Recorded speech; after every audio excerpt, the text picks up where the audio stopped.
Did I? I'm not sure. No, I did actually make a prediction. Jake Paul versus Mike Perry from Bare Knuckles, former UFC fighter. This fight took place over the weekend on Saturday. Also, shout out to H2O, a little young and up and coming boxer on there.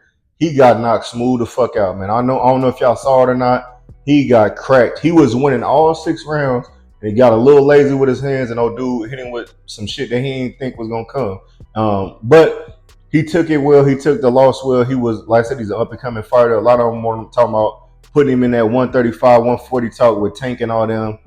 He got the speed, but I said we seen, like I said, shit can happen at any time. As far as the Jake Paul and the Mike Perry fight, this was actually a very entertaining fight because Jake Paul, like I said, I will say, like I said, I'm not a hater of him. I just don't like when it comes to people that's been on YouTube, not actual boxers. Like like most of the main boxers, they've been boxing since kids and stuff like that. So when you see a YouTuber come in and he start making money off of it, you gotta respect it. But it's like, dog, you're not really fighting nobody. You fighting MMA fighters, you fighting old boxers that's way over their time and stuff like that. So, anyways, as far as this fight go, I thought I was going for Mike Perry because I thought with him being a bare knuckle, he done found his home. He like 5-0 in bare knuckles. I thought with the streak that he's been on, I was like, damn, he might be able to put some punches on Jake Paul that he ain't seen before and maybe put him down. But on the other hand, I was like, you know what, Jake Paul is the bigger fighter. They weigh the same, but Jake Paul clearly is the bigger dude, and he might knock him out, and that's what he did. He got the TKO victory in the 6th round. I want to say he dropped him 2 times. The last time he got it, no, he dropped him 3 times. The third time was in the 6th round when he got up. They try to give him the little the standing 8 count, the standing 8 count. I want to say, and he did one of the try to walk to the side and stepped on his foot. And once they seen him step on his foot and legs like go out on him a little bit, they're like, all right, we calling this fight. But the main thing was with this fight, this dude called after the fight, he said that the Mike Tyson fight is still on. They're gonna be fighting in November. I'm rooting for Mike Tyson. That's my top. I'll say he's in my top 3 boxers of all time. So I'm always on root for Mike Tyson, even at his age. I hope that he don't get knocked smooth the hell out because Jake Paul is the bigger dude and he's more active. Tyson just sparring a little bit at the crib and stuff.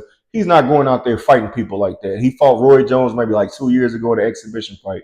He shouldn't be getting in the ring after that health scare he just had and all that. But you can't tell no grown man what to do when it comes to this money and putting on a performance. Jake Paul also said after this fight, look, I will fight. I want to fight. Did he say Conor McGregor? No, not Conor McGregor. He said Alex Pierre. If y'all know who Alex Pereira is, he's in the UFC. He's one of the top fighters, if not the top fighter currently. I don't think he's ready for that. He said he want to do a boxing fight, so I would give Jake Paul credit. If he was to go out there and knock out Alex Pereira, I would definitely give him credit for that, but I just don't see it happen.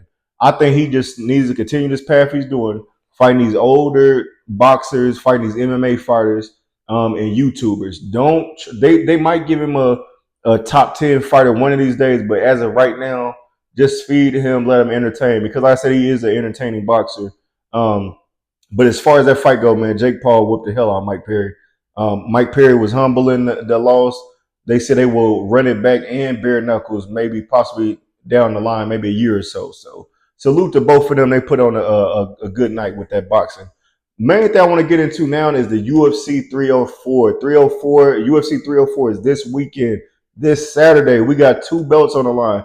We got the heavyweight interim heavyweight belt on the line, and we got the welterweight heavyweight on the line. I want to do my quick predictions on this fight. We got 5 fights on here that are definitely worth watching. We have in the featherweight division, we got Arnold Allen, 19-3 versus Giga Chekadaz, 15-3. I'm gonna go with Giga on that one because I just think he's the more polished fighter. I done see him knock out more fighters, especially at featherweight. So I'm gonna rock with Giga on that one. Next fight, Christian Leroy Duncan is middleweight fight, 10-1 versus Gregory Rodriguez.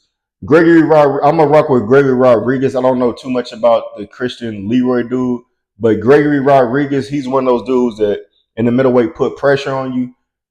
If he gets you down, it's over with because he's just gonna ground and pound you till you fall asleep. So I'm gonna go with him. I think he should be able to win by knockout. Next fight on here, we got Bobby Green, now known as King Green, in the lightweight division at 32 wins, 15 losses, and 15 losses and one draw, versus Paddy Pimblett, 21-3 at lightweight division. With this fight, I like both fighters. Paddy Pimblett is he's one of those dudes that, like Conor McGregor, trash talker, could put on a performance. He's been backing it up recently. I haven't seen him lost a fight since I've been currently watching him. I believe that he could beat Bobby Green, because Bobby Green, one of those dudes, one of those vets that got over 40 fights on his belt. He didn't win in there with the best of them, so he has experience as far as this fight goes.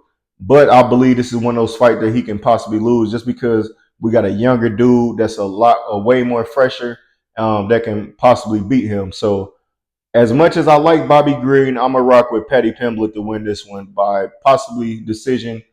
I can't see him knocking out Bobby Green, but it's very possible.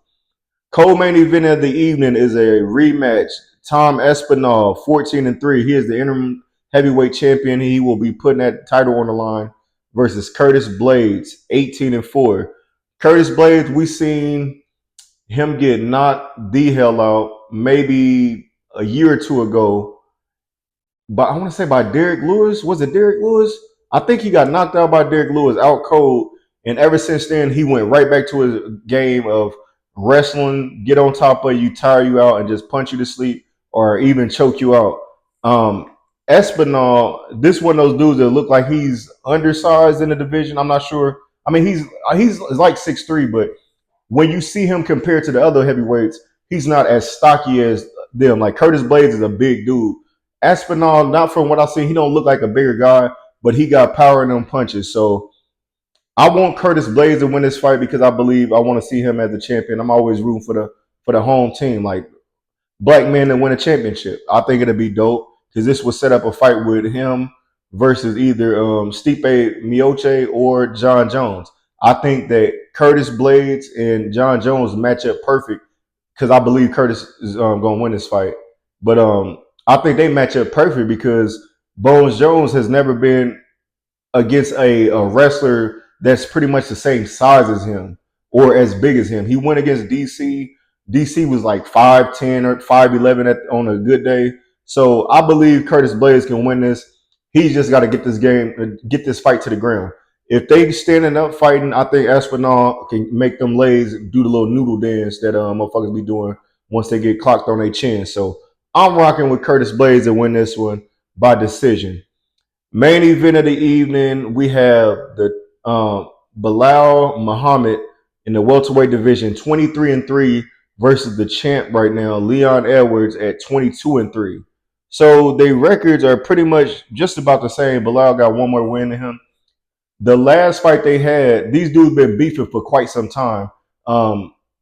Leon ended up like poking him in his eye, and they had to call the fight off. So this is the rematch. Hopefully they don't got that problem. I know they didn't fix the gloves where you can't literally like poke them unless you literally trying to poke their damn eye out.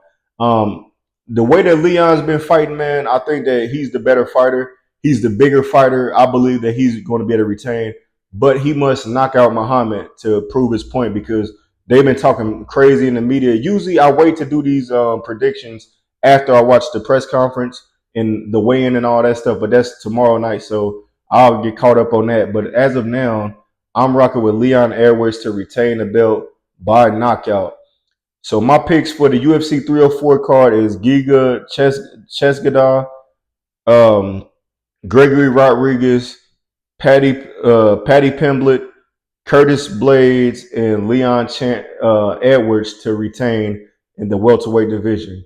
Like, share, subscribe to the Meet You from the Midwest podcast for your